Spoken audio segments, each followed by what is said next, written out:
Bonjour et bienvenue sur autoplus.fr. Aujourd'hui, on va découvrir ensemble un modèle totalement inédit. Il s'agit du Hyundai Ioniq 5. Alors en réalité, Hyundai a créé une nouvelle marque qui s'appelle Ioniq et qui connaîtra plusieurs modèles.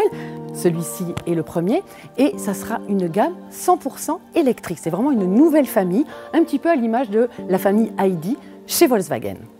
Alors c'est vrai qu'il existait déjà des modèles électriques chez Hyundai, notamment le Kona, et puis il y avait aussi un modèle qui s'appelle Ioniq, et puis dans un autre registre, il y a aussi le Nexo, mais là qui est à l'hydrogène. Là vraiment c'est une toute nouvelle famille, comme je vous le disais, qui inaugure une nouvelle plateforme, c'est la plateforme eGMP, et qui est commune aussi avec la marque Kia.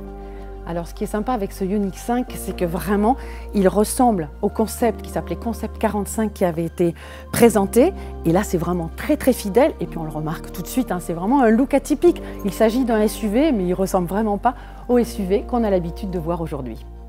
On remarque que chez Hyundai on s'est quand même pas mal lâché sur le look, mais il y a des traits de design qui sont vraiment très particuliers, notamment ce capot qui recouvre toute la largeur du véhicule et puis ça, c'est assez étonnant parce que justement, on a l'impression d'être devant un concept. Ces optiques ici, en petits pixels, et on le verra à l'arrière, c'est encore plus spectaculaire. Toujours sur le thème du design, on remarque ici cette ligne qui est assez incroyable, qui est en diagonale sur les deux portières.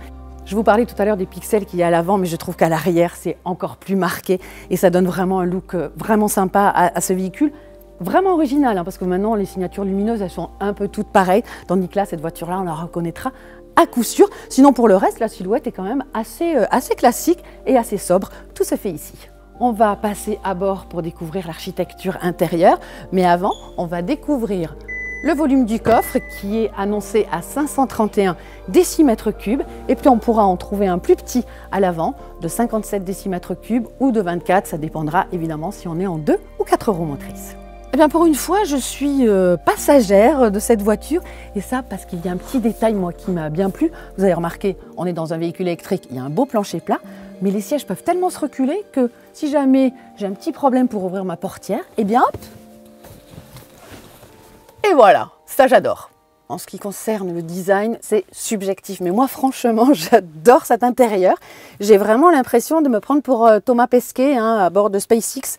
Franchement, effectivement, on a déjà vu une dalle comme ça là, ça n'a rien de nouveau. Mais les couleurs, la présentation, avec ces deux grands écrans de 12 pouces chacun, c'est-à-dire 31 cm. Et puis là, un petit poste de commande tactile où on peut régler la ventilation, le volume de la musique.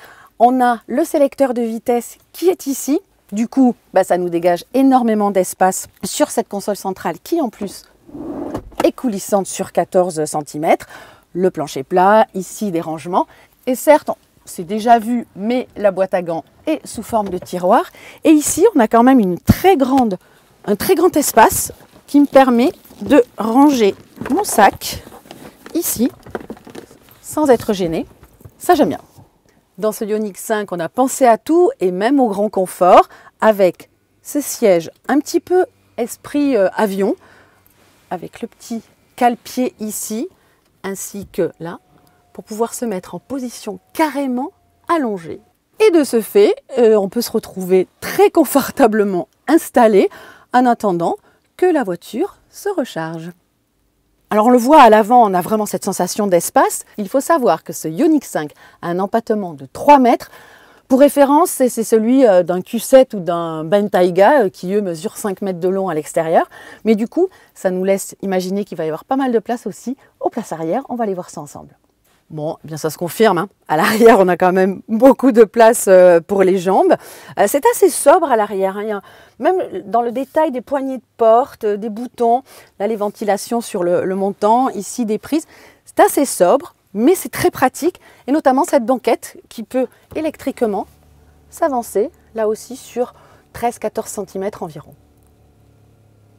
Côté motorisation et surtout les puissances, ce Ioniq 5 sera proposé en différentes configurations avec un bloc électrique juste à l'arrière, donc en propulsion de 170 ou de 218 chevaux. Et puis il y aura aussi une version 4 roues motrices pour une puissance cumulée de 306 chevaux.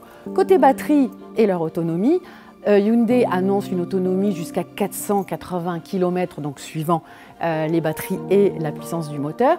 Mais les batteries, elles, on aura le choix entre du 58 kWh et du 72,6 kWh. Cette dernière batterie sera associée à la version 4 roues motrices. Côté tarif, ils débuteront à 43 600 €, donc ce véhicule pourra bénéficier du bonus. Et puis son arrivée en concession est prévue très rapidement puisque ce Ioniq 5 devrait arriver au mois de juin et nous, on aura aussi l'occasion de l'essayer juste avant. D'ici là, on se retrouve sur autoplus.fr.